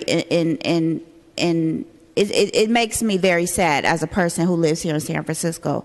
You haven't seen me because I've basically given up on this city. I'm really disgusted. I'm really frustrated with the whole democratic process in this country. Unfortunately, the people at the top are being more prioritized than the people at the bottom. And I really believe in my heart, if something doesn't happen differently with our government representatives, for them to start representing the people versus the privileged class, the people who are the minority in this country, there's going to be a real demonstration of resistance. I'm just being really honest with you. I pray every night for peace, but I'll be honest with you, I'm willing to accept mercy, because unfortunately there are people who are just not.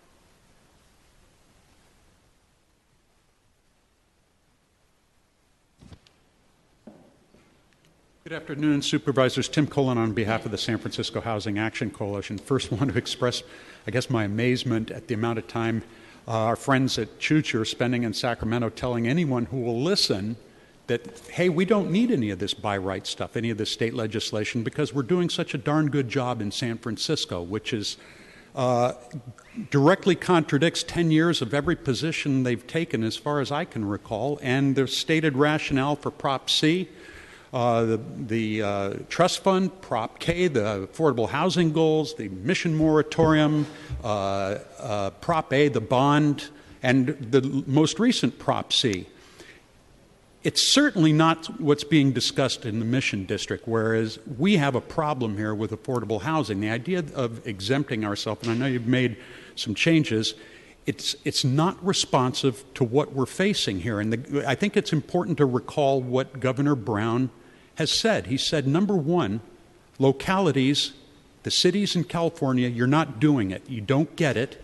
You're not addressing the crisis that the city faces. And number two, it's not possible under any realistic economic scenario in this world that we can subsidize our way out of this problem, that there is enough money anywhere that will take care of the problem without drastically increasing the amount of housing that we're producing every year. I think in that sense, Supervisor Wiener has it right.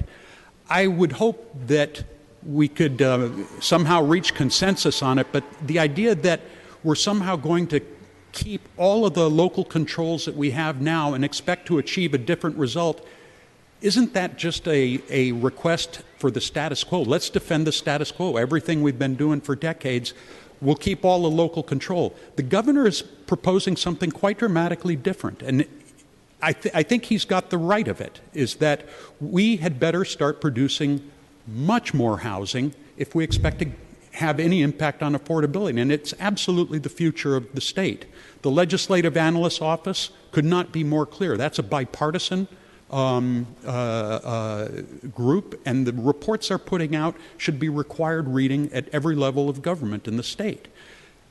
Choice is yours. I think that we're going to support the by right proposal as amendment, and there have been a lot of very good amendments proposed by serious housing and anti-poverty groups that make a lot of sense and would be easy to support, but it requires a drastic paradigm shift. Thank you. Good afternoon, Supervisors. Jim Lazarus, San Francisco Chamber of Commerce. As I've said before, this problem in San Francisco goes back decades. We downzoned our neighborhoods. We make it difficult to build within existing zoning, let alone what a reasonable zoning change might be. We can't even pass out of the board legislation to allow a slight increase in density as a trade-off for more affordability. And we also point to our neighbors, rightfully so, around the Bay Area and the state as part of the problem. And they are part of the problem. When somebody wants to almost burn down affordable housing being built on an old industrial site in Corte Madera next to 101, our neighbors have problems and don't really see the appropriate paths to create affordable housing throughout the 9 Bay Area counties. And in San Francisco, where every permit affecting housing is subject to an appeal, which is not the case, I believe, in any other city or county in the state of California, we are not part of the solution. We have to change. Maybe we have the guts to look at our zoning laws. Maybe we have the guts to look at what's appealable or not to the Board of Appeal. How do we fast-track reasonable housing development in every neighborhood in San Francisco? The governor's proposal is a small step to deal with it on a statewide basis. Appreciate Supervisor Peskin's amendments. Hopefully, between now and the board meeting when this is heard again, Supervisor Wiener and Supervisor Peskin can come together on one piece of legislation that contains the needed amendments to make this work in San Francisco and in every other city and county in California. Thank you. Next speaker, please. Come on down. Thank you very much. I don't need to do any of this stuff. The housing crisis was very bad when then Mayor Newsom did the SRO projects, correct? Now, to do him one better, storage lockers. Come on, you guys can put those in every space that the city owns. Those are very, very beautiful homes. I mean, I would love to live in a storage locker just like this. If you can't get it together to use storage lockers to solve the homeless crisis, then you need to look at it again. Those are very inexpensive. They're beautiful homes that you can make into a nice place. You can put all the water wall on one side, make it sort of like a submarine was during World War II. Now, I'll tell you what, if I had a beautiful little storage locker with all the metal fixings perfect, I could put it anywhere. Those things can be stacked sky high. Now, if you can't figure out how to do that, I've already designed a storage locker design. They use them for offices all over the world. All you have to do is put me in charge of the housing crisis. I'll form a committee. I'll be the housing guy that does storage lockers. I mean, I'm not kidding. Make me the storage locker guy. I'll show you how to do it. It's easy. And by the way, have a good day. And I like Mr. Peskin a lot because he's cool. And Mr. Weimer and the whole Board of Supervisors. Have a great San Francisco day. Love you very much. Thank you. Thank you very much. Next speaker, please. Good afternoon, supervisors. My name is Gabriel Medina. I'm the policy manager for the Mission Economic Development Agency. We are proudly now affordable housing developers in the Mission District, finally getting up to 750 affordable units in the pipeline when over the last 15 years we've had 150 or so. We urge strong support of Supervisor Peskin's resolution to oppose or amend the buy right legislation. We've seen displacement firsthand. We've lost nearly a third of our Latino community since the year 2000, over 8,000 Latinos. And the displacement is rampant, not just for our population, for our businesses. And that's why we're asking for basically the be able to maintain public review of any projects that go up. For example, we have a project called the Monster in the Mission, which would be the hugest development in the history of our neighborhood for housing. And for that not to have any type of public review at 16th and Mission BART Station would be a serious problem for our neighborhood, not just for the displacement crisis, but for how to prioritize housing. Transform, which is a transit advocacy agency, put out a study and said that basically if you build affordable housing near transit centers, you're twice as likely for those residents to use public transportation. And that would result in, if you put luxury housing there, they would emit 2.5 times the carbon emissions.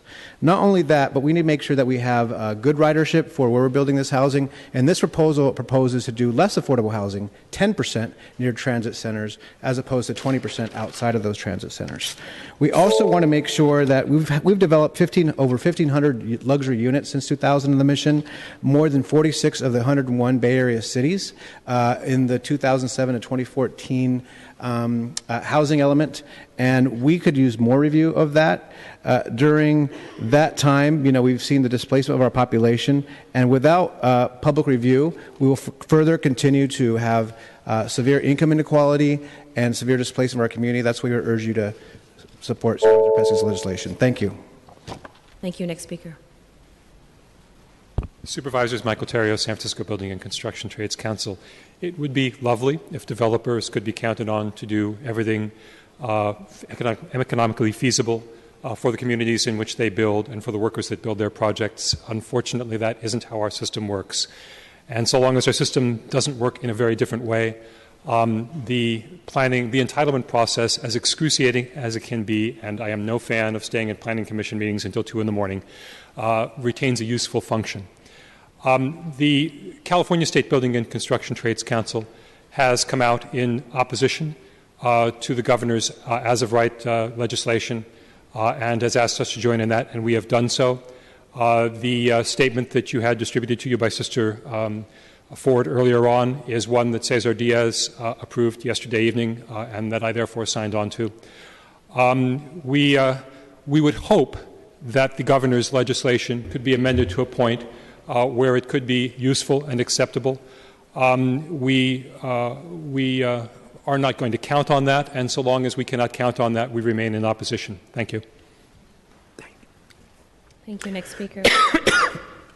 Good afternoon, Supervisors. Peter Cohen, Council of Community Housing Organizations. I'm actually pleased to follow Mike Terrio from the building trades because we haven't agreed on a lot of policy issues in recent months, but on this one we do. And as you've heard, there's very broad opposition to the governor's buy right bill, so much so that it was pulled from the state budget 2 weeks ago. Not only is the state building trades, but the Cal Labor Federation and nurses, the teachers, hotel workers, the local San Francisco Labor Council. On the environmental side, the Natural Resources Defense Council, the Planning and Conservation League at the state level, the State Sierra Club are all opposed to this bill. And statewide, there were 60 organizations from Los Angeles, the Bay Area, and the Central Valley that all signed on to a letter. These are tenant groups, housing groups, social justice groups that was sent to the governor 2 weeks ago expressing concern about the implications of this, particularly in urban gentrifying communities. So it is loud and clear that there are serious flaws. The other interesting thing is this very board unanimously in April of this year passed a resolution opposing an identical bill, AB 2522, was proposed by an unknown assemblyman to all of you. But since it's now got the imprimatur of the governor, I guess the tune is changing for folks. But it's the same thing. It basically says it overrides local discretion over land use policy and decision making by state fiat.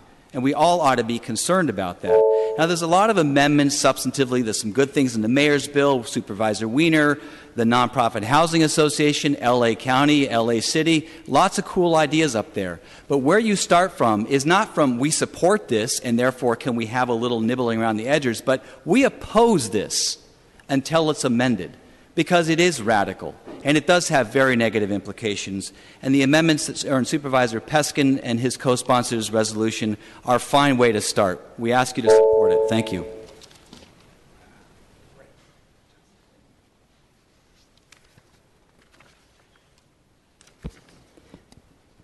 Good afternoon, Supervisors. Catherine Howard, District 4 resident, and I guess you'd say I'm kind of an open space and parks advocate.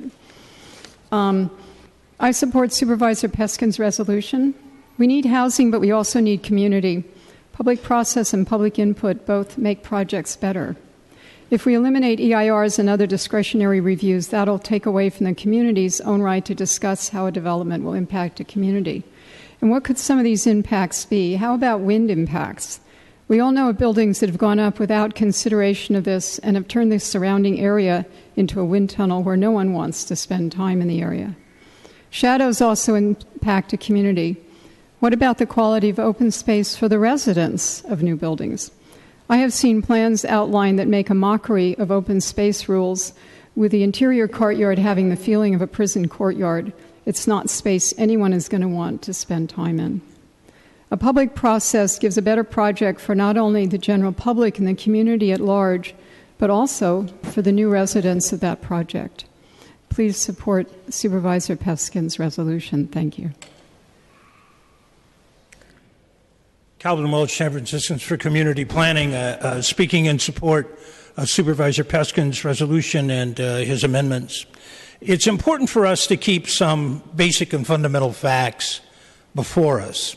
San Francisco produces more than 100% of its Bay Area regional housing needs for market rate housing. We have done so for over 20 years. We produce about 30% of our regional housing needs for affordable housing. We have a housing crisis in San Francisco that is about affordable housing, not the approval process. We have over 30,000 projects in the pipeline now. There are almost 10,000 almost near being issued a permit or under construction in San Francisco now. Not one major project has ever been denied by the planning process in San Francisco. Thousands, tens of thousands have been empowered and built. Don't quite understand what the problem is. We have figured out in San Francisco that in order to build housing, we need to have matching transit. We need communities that work, that have neighborhoods serving retail. We need housing able to be afforded by the people who work here. We need a massive investment in transit. All of that escapes Governor Brown in his by right proposal. Governor Brown believes more in the tooth fairy and the Easter Bunny than he does in the hard-headed process of communities building housings and sustainable communities. Support Supervisor Peskin's measure. Thank you. Hi, Laura Clark, Grow SF. We certainly don't deny things in San Francisco, but we have mastered the art of delay. We add years to projects, and we all know that this is a problem. We have been chronically underbuilding in the Bay Area for more than 30 years, and there are people who want you to believe that that is somehow unrelated to the fact that rent is high. These are two very related facts. And I see no evidence that we have the political will to create the housing necessary to address this crisis on a local level. And beyond that, I see no evidence that we have the political will to force our nearby suburbs, who operate as our main source of people who are living and working. We need that commuting ability for working people to come and we have the problem in San Francisco where we have this whole South Bay issue. We have Marin that has said no to BART and no to housing. And if we ask for a cutout in San Francisco, we are saying that we are going to have cutouts for every city in the entire Bay Area, and we will never do what is necessary to address this crisis. And I think that you all know that that is true. Additionally, I think that if we pretend that a big source of the funding for affordable housing is not the taxes and fees we put on market rate housing, we are going to continue to dig ourselves deeper and deeper into this hole. Thank you.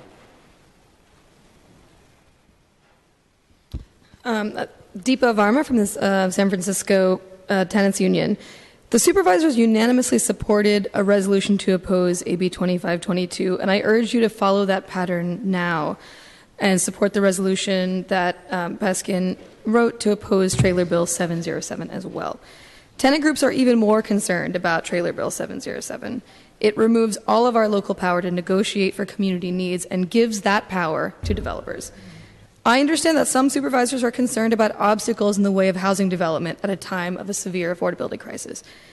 But it's critical that we don't allow the crisis to be a cover for wholesale deregulation. It's true that regulations are sometimes create obstacles. They in particular create obstacles for big businesses who are trying to make money. They also are the only way that public goods are protected. Public goods like rent-controlled affordable housing stock, open space, diverse and culturally rich neighborhoods, and multi-generational communities. And regulations are sometimes unwieldy and bad, I'll agree with that. But who should make those adjustments to make those regulations work for us? I would argue it should be you, and it should be me, and it should be this city, and it should not be Governor Brown in Sacramento. And what this bill would do if we don't amend it the way that Supervisor Peskin is talking about is that we will give up that local control towards the state and towards those big business interests, and those interests do not have our best interest in mind. They do not have the interests of tenants in San Francisco in mind, and they are not trying to build affordable housing. They're trying to build it at a much, much, much lower rate than what we agreed as a community we needed. We agreed we need at least 25%. I would argue we need more, and they are undercutting those efforts that we're making. Thank you.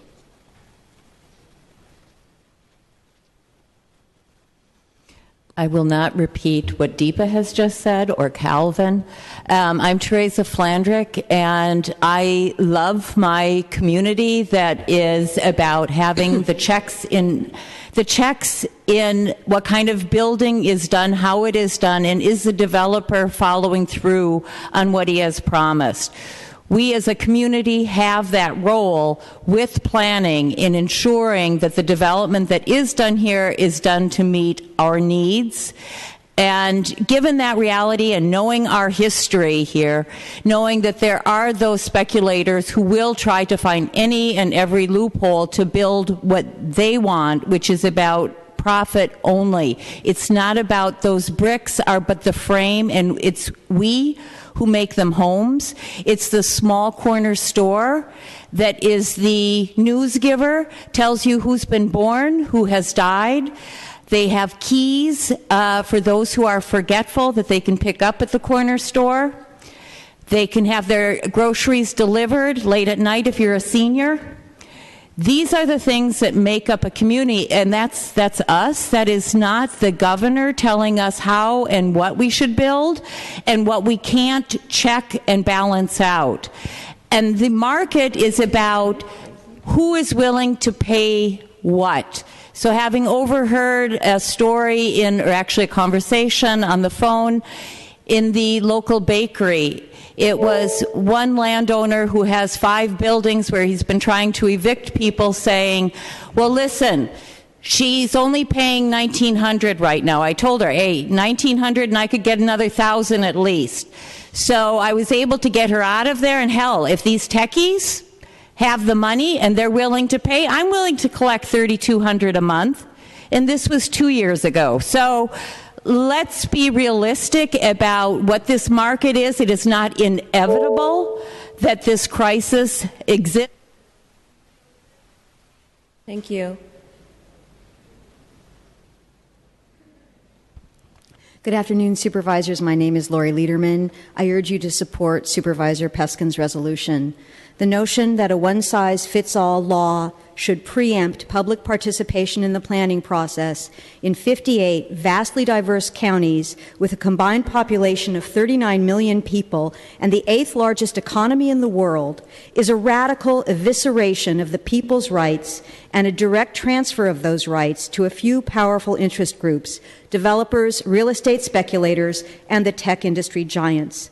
The state legislature should dramatically amend or reject this legislation, and our local city government representatives must urge our state representatives to oppose or amend. Locally, we have voted for and adopted policies with much higher minimums for affordable housing than the state measure would provide. The state measure would be a monumental step backwards for affordable housing in San Francisco. It would be an abdication of local government to real estate and developer greed. Item number 6 before you today, concerning a development on Portland, is an excellent example of why public involvement and the existence of locally mandated planning procedures results in projects that are widely appreciated and accepted instead of projects that generate broad public objection. The state legislation would permit developers to bypass and ignore environmental protections and protection of cultural and historical resources, to bypass and ignore restrictions or prohibitions on displacement of current residents, small business, artists, and nonprofits, and to dispense with mitigations that consistently improve projects. Please move Supervisor Peskin's resolution forward to the full board with recommendation. Thank you. Hi, my name is Teresa Imperial from Bill Soro Housing Program, and together with other allies, I'm here to give support for Peskin's resolution.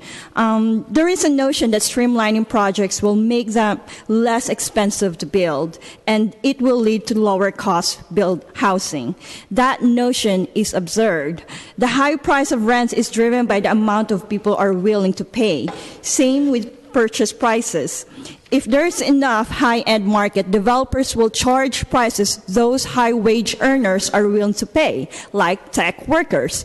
There is a bill that favors tech, which is why the Bay Area Council support is all about big tech corporations and venture capital. Last week, Benioff of Salesforce put out a letter in support of by-right legislation and telling that his tech workers are also looking for housing. But those are also at the backs of communities, of people of color's communities where those developments are being built, like Soma, where 50% or half of the major developments are being built there, and it was a working class community. So this by right legislation will pretty much eliminate all of those issues when it comes to concerns of wind, traffic impact, population change. If we're talking about population growth, someone should also be talking about population change. Where there is growth, of course, there will be people be displaced. Thank you.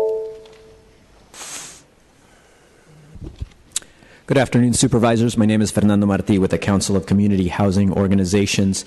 I want to say that I agree with you all in the need to do something different. It is not enough to put forth an idea simply because it is a new idea when it in fact results in nothing.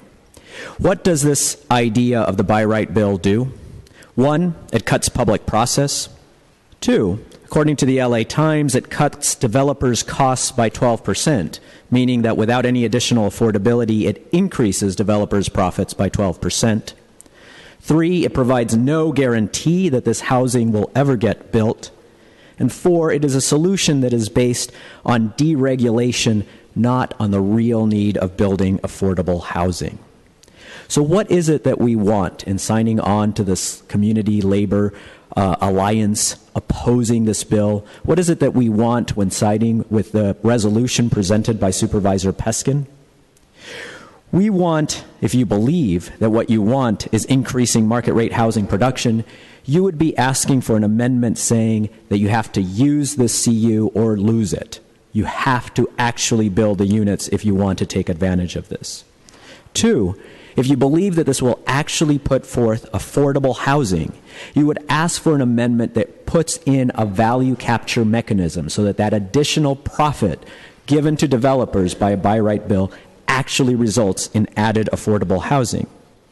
And if you believe that public process of the kind that we have in San Francisco has not impeded us from building up a backlog of 19,000 approved units. That is 19,000 units that went through Planning Commission and all the kinds of things that we have in San Francisco, and we did not stop them. They are waiting to be built. Then you would keep the public process that we have now, especially for larger projects. We urge you to support Supervisor Peskin's resolution to oppose the buy right bill unless amended. Thank you.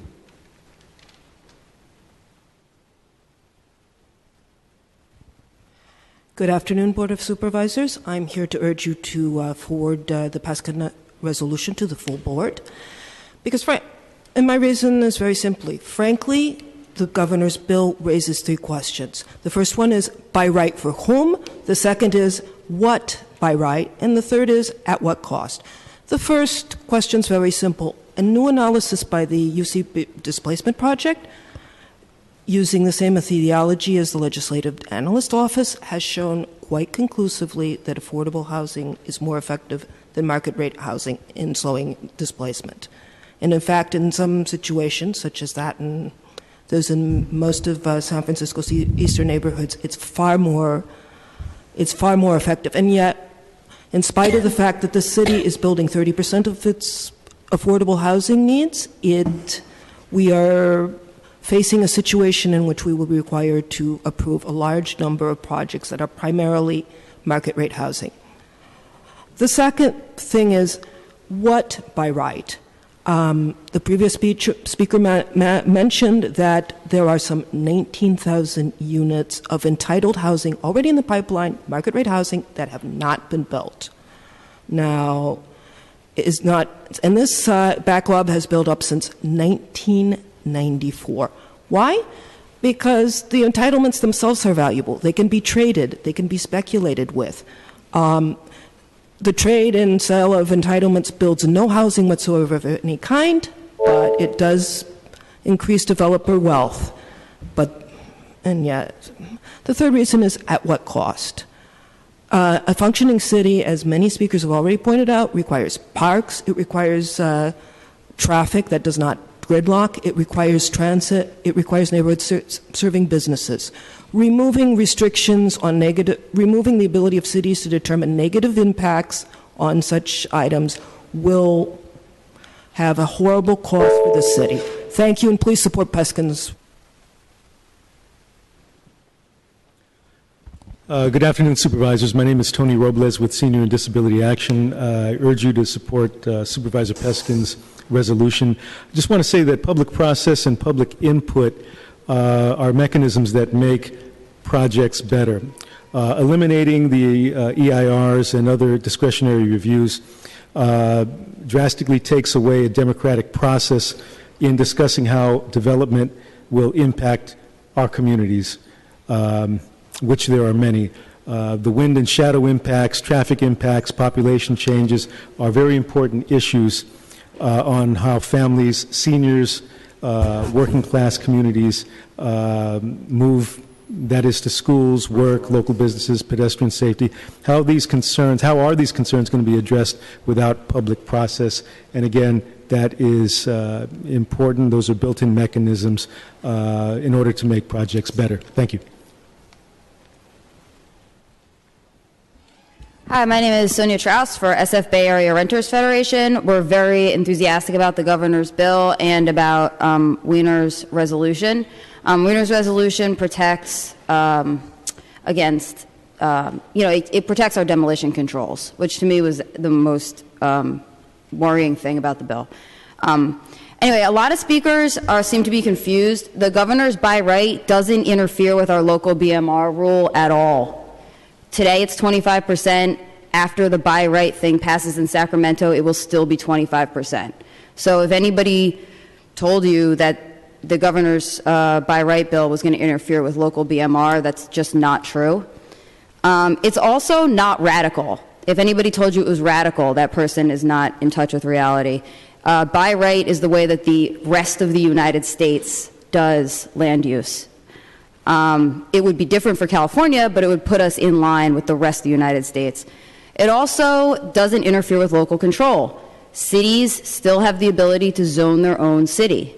What the governor's by right rule says is that if your city decided that an apartment building should go in a place, the city has to allow that apartment building to be built. So it actually enforces local control. What it does is it keeps a small number of opponents from derailing a project for whatever reason. It could be because they're laborers and they want a labor process agreement. It could be because they're cranky NIMBYs. It could be because they're neighbors with legitimate gripes. What we have to ask ourselves is, after 40 years of allowing one or two neighbors to derail projects, how has that gone for us? I want to echo Tim Colin's earlier testimony, that a vote for Peskin's resolutions, amendments, would be a vote for the status quo. We've had 40 years of our current system, and it has not profited us. Thank you very much.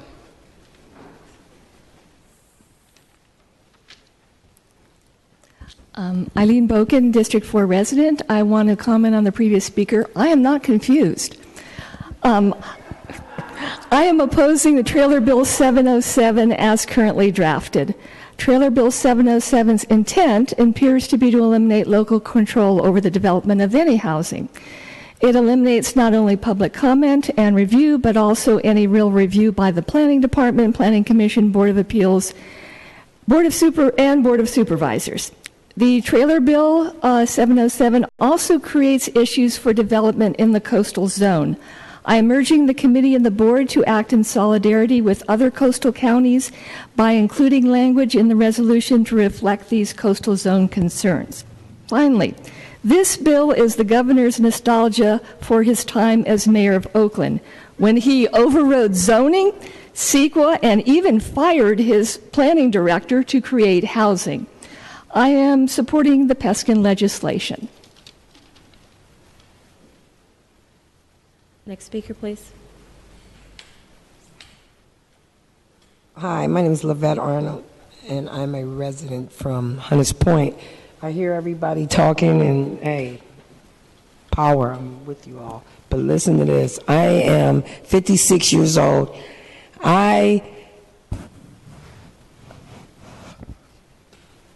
You wouldn't believe, my rent is $788, and I only get $888.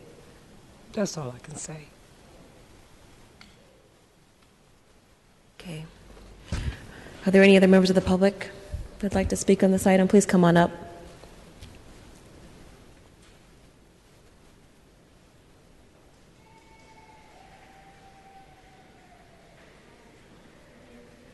I'm a resident of San Francisco, and I'm here to ask you to support Aaron Peskin's legislation. I believe in local control of our housing and land use because we live here and we shop here and we pay taxes here. I don't think it's fair for somebody that far away, like Governor Jerry Brown, even though he lives in Oakland, but as governor, I don't think he has a right to tell the local people what to do with their land because we live here. And the reason why I'm opposed to Jerry Brown's by right legislation is because it takes away the people's right to determine the quality of life in their neighborhood. And I think environmental impact reports are very important, and public comment is very important because they allow our democracy to survive. And if we can't have a control over our neighborhoods, then what good are the other rights? I mean, that is a very important right to determine what kind of city you want to live in and what kind of neighborhood you want to have in the area that you have the most influence in. So, yes, I think it's really important for all the techies to have housing. I would like them to be housed. I don't like them having to commute a long distance between here and Silicon Valley, because, you know, that adds to greenhouse gases and global warming. But we just can't just throw the baby out with the bathwater. I'm sure that when they do find housing, they would care about the quality of their environment in their city too. So we've got to find some kind of middle ground. We've got to make use of available vacant land so we don't have to displace businesses or residents to accommodate these high-income people. So please think carefully. Do not vote for, do not side with Governor Brown, and support Aaron Peskin's legislation. Thank you. All right, thank you very much. Seeing no other public comment is closed at this time. Colleagues, I'd like to make a recommendation that we send both these items forward to the board so that they can be considered together. I wanted to check in to see if there's any final remarks. Yeah, I'm fine with your suggestion, Madam Chair. I just wanted to, first of all, start by thanking all of the members of the public who came to testify, as well as individuals who've been in contact with my office relative to the evolution of the resolution that is the subject of item number 8 on today's calendar, and also particularly wanted to thank my staff, Sunny Angulo, for her work on this. Let me start out by saying that I think maybe some of the differences between the two resolutions, and I'm not trying to be humorous, are semantical, and I'm not trying to make light of it, but I mean, we're all entitled to our narrative of how we got here. I don't think that there's any denial in the resolution that I've put forward that we are in the midst of a housing crisis. Many people like to talk about how we got here. Mr. Lazarus talks about the rezoning of San Francisco in the 1970s. There are people who are involved in politics who want to say it was the Progressive Board of Supervisors of the 2000s, although I always like to counter and remind them that we rezoned almost a quarter of the city, and whether you like it or not, everything that you see being built in the eastern neighborhoods, Market Octavia, Rincon Hill, the Bayview Hunters Point Shipyard, were all the result of a comprehensive, meaningful public process that resulted in upzonings of large swaths of the city in exchange for more affordability, in exchange for more density. So that is not new. I also agree with the contention that there are cities throughout the state, counties throughout the state, including in this region, that are not doing what they can and should do, and one of the speakers spoke to a wide range of reasons that could be. I will add to that, in some cases, it's exclusivity and racism. In other cases, it's NIMBYism. In other cases, it's legitimate issues about impacts of projects on neighborhoods and quality of life. But let me say this, and it's not lost on anybody in this room or this city.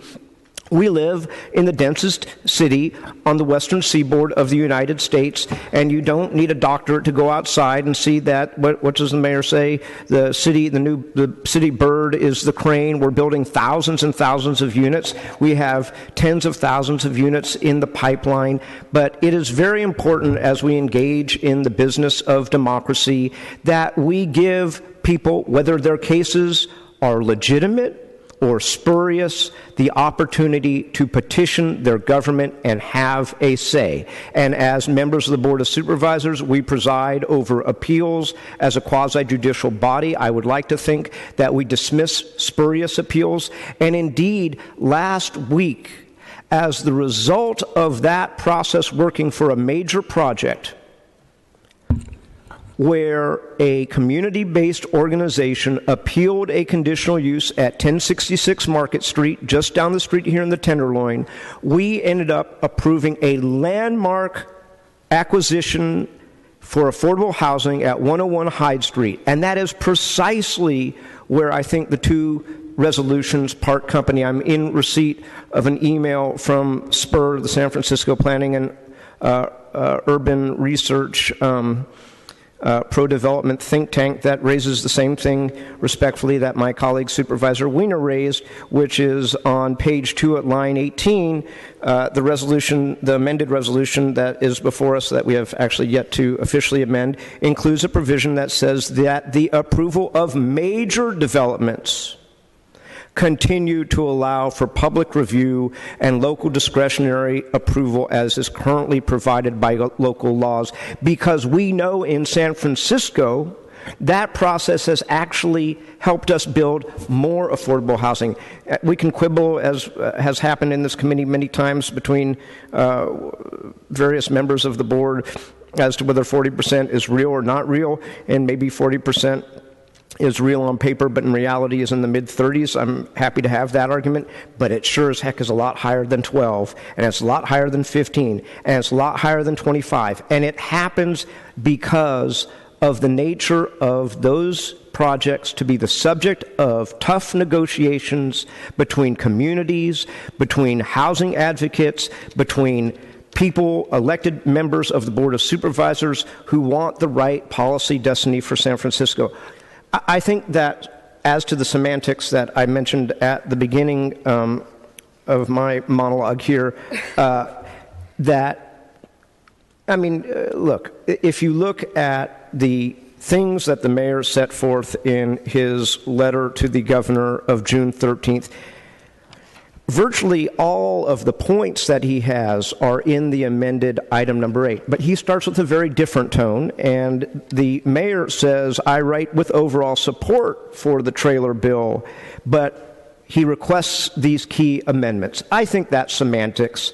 The reality is, as Mr. Cohen stated, I think the right position for the Board of Supervisors is to say, hey, unless you make these amendments, we are going to treat this bill in the same way that our body unanimously treated Assembly Bill 2522, Bloom's bill out of Santa Monica, and say that we're opposed to it. But it's a political, tactic. The bottom line is we need to get this piece of legislation right. It's also important, as I said before these items were sent to committee, that would be very nice if the city were speaking with one policy voice. And I do believe, indeed, that the mayor's letter of June 13th and the specific provisions set forth on page 2 of item number 8, as well as the additional further resolves that are in keeping with the words that we heard from the House of Labor, and it is not lost on me that it is not often that we hear from a unified House of Labor,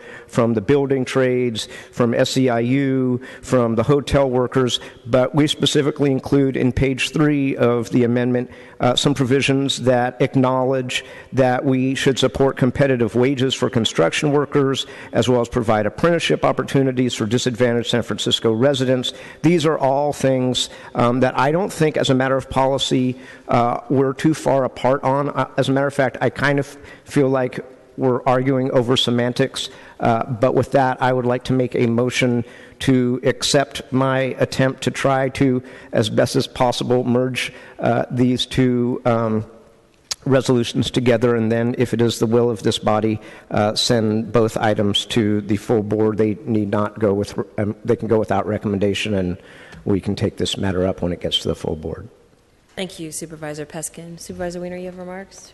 Sure, and just clarifying, so Supervisor Peskin, your motion to amend is with respect to your own resolution, and then we would put both resolutions out without recommendation. That's correct. Okay. Thank you. So just a few comments, and also, again, thank you to members of the public for coming out today. Anytime we're talking about housing and land use in San Francisco in our beautiful, amazing, constrained city environment, it's going to bring out people's passions on all sides of the debate, and it's a debate that we have frequently.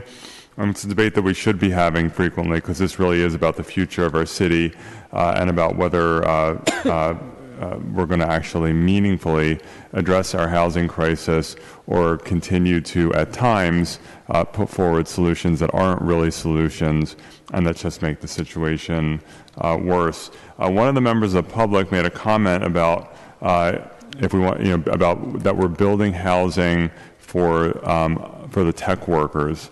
That's not, in my view, what's happening with the housing that we're building. We have a growing population which started to grow before we were building much housing at all. So people didn't come here for the housing. They came here because they wanted to live in San Francisco. And because we hadn't gotten it together in terms of producing enough housing, we find ourselves in the position that we're in today. And the housing that we need to produce in this city is for everyone. And it's for everyone in terms of who can move into that housing, but for everyone in terms of making sure that people who are in housing today don't get pushed out because there is so little housing that we create, with that lack of housing, huge pressure on our existing housing stock.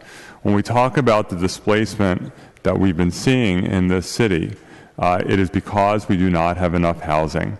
And that's what it boils down to. And so creating housing isn't just about new residents coming in. It's about making sure that our existing residents can actually stay where they are.